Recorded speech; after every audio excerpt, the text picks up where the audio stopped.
درود و وقت بخیر.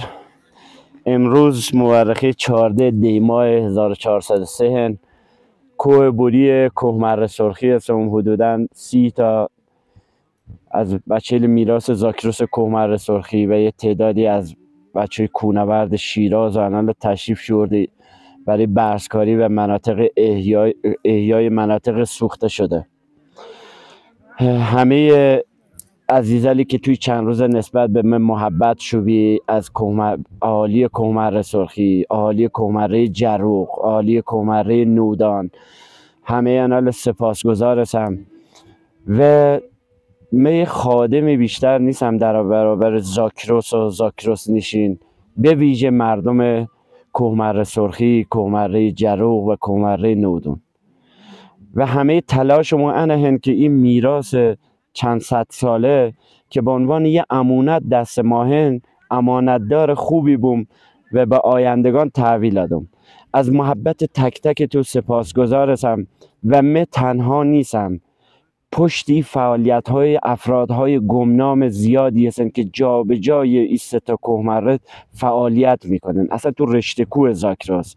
حالی من بحثم فقط کوهمره هن که از کوهمره سرخی شروع هم بود تا کوهمره جروق و نودون ادامه شد. دست تک تک تو میبوسم و از همه تو امیا که تو همه خانواده ها ما یه جنگلبان و یه محیطبان مو.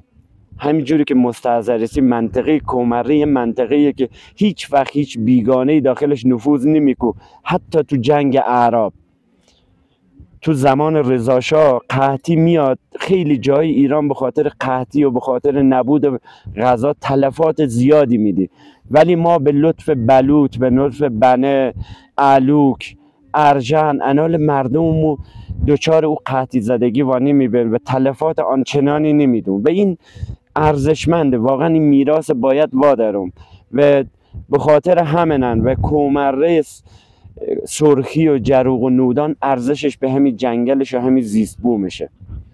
من تنها نیستم، افرادهای زیادی هستن، افرادهایی هستن که سالیان سال و خیلی بیشتر از من فعالیت میکنن ولی اسمی ازشون نینه، شاید قدرت رسانه‌ایشونی، شاید فیلم نمیگیرن، عکس نمیگیرن و واقعا از محبت تک تک تو سپاسگزار هستم و نه دست نیاز به سمت همه تو دراز میکنم که دست به دست هم آدم مراقبت کنم، محافظت کنم.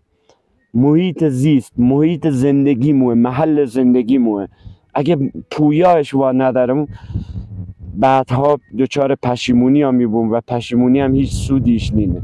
کوچک همه تو هم سالار اسفندیاری، عضو تیم میراث زاکروس کوهمره سرخی. سبز بیا سربلند تا درود دیگر، به درود.